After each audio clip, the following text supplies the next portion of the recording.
morning friend, welcome back to class of computer for class 7. Your second lesson is over. Now come to the exercise and question answer of the lesson 7 2. Okay. First of all, come to the multiple choice question.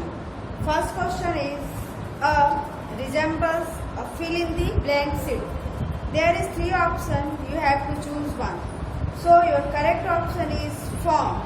I have already written here. Correct option is form. Means form resembles a fill in the blank sheet. Now second question is we can add form button in the quick access toolbar. Correct option is written here, quick access toolbar. Now question number 3. To sort data we use tab on the ribbon. There is the option home tab, data tab and view.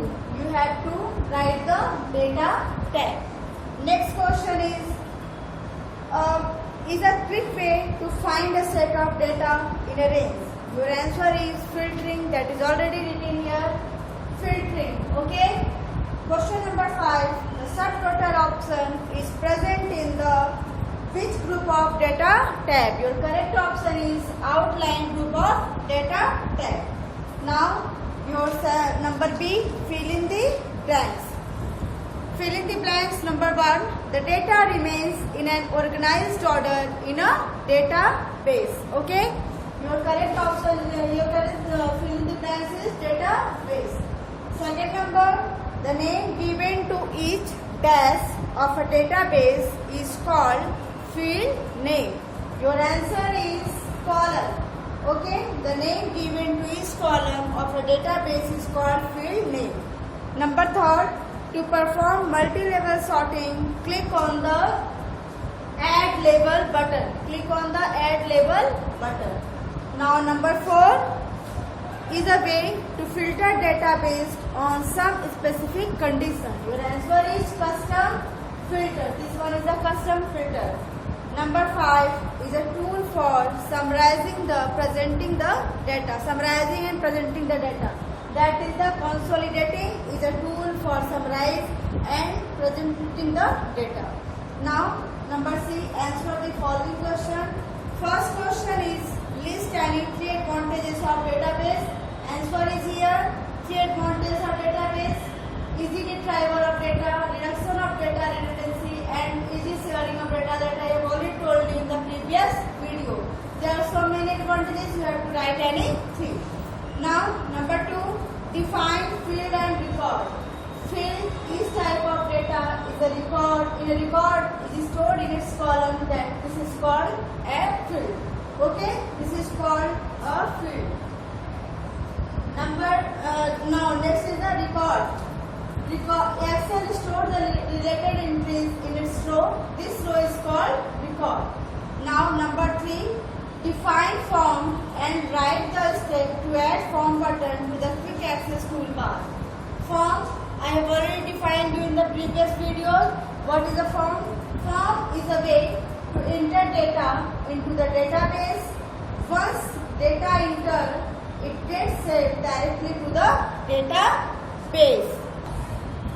Now your next is how to add form button into the access toolbar. Step is here. First of all, click on the file tab and select options from the backstage view. The Excel options dialog box appear. Second step is click the quick access toolbar from the left pane. And third step, select commands not in the ribbon option from the choose commands from the list box. Now step 4, choose the form option from the list. Step 5, click on the add button and then click OK. After that, the form button gets added into the quick access toolbar. Now your next question is explain what do you mean by sorting of data. Your answer is sorting of data means to arrange data either in ascending or descending order. Okay. Next question, explain goal seek feature with the help of an example. I have already told you in my previous video that goal seek feature helps you to arrange your data in ascending or descending order, or you can also arrange it into the multi-level range. Okay. Now your answer is sorting of data means to arrange data either in ascending or descending order. Now, goal-seek feature. Answer of question number 5. Explain goal-seek feature with the help of an example. Goal-seek feature allows the user to use the desired result of a formula to find the possible input value necessary to achieve that result. For example, an example is given. You can use this formula into the computer lab whenever you will be available. So I am just writing written here the answer. Okay. Now look at the answer. Goal-seek feature allows the user to use the desired result of a formula to find the possible input value necessary to achieve that result. For example, suppose a shopkeeper sells 20 units of packaged sweet at the rate of ₹500 each for a monthly profit of ₹10,000. As the raw material required in the production of sweets is getting expensive, by using goal-seek feature, he can calculate that how much he needs to raise the price to make profit of ₹20,000.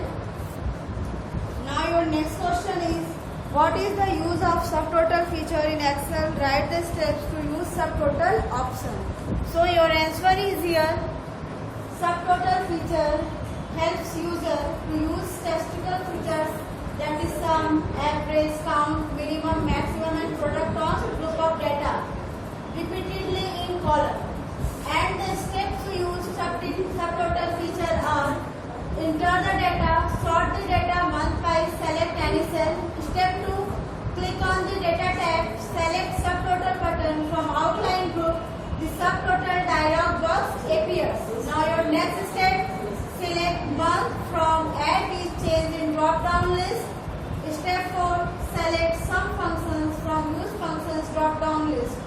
Okay, now step 5, select the numbers of repair servicing checkbox from add subtotal to drop down list. Now your next step is replace current subtotal option and summary below data options are selected by default. Okay, so you have to replace it by the current subtotal option. Now deselect replace current subtotal option by clicking on its checkbox. Now your step 7, you have to click on OK and your result will be there. Observe the result. Now your next question is, what is state the use of grouping worksheet in Excel. I have already told you that grouping helps you to group your all worksheet as a active worksheet. So your answer is here. Grouping provides the facility to edit multiple worksheets as a group at one go. When user group the worksheets, any changes in the active worksheets are applied in all other worksheets of that group.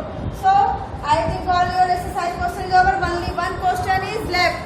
Your last question is define data consolidation. Okay, you have to do it with yourself. It is your homework. I have already told you about the data consolidation in your previous video. So write all these question answers with neat and clean handwriting and complete your copy.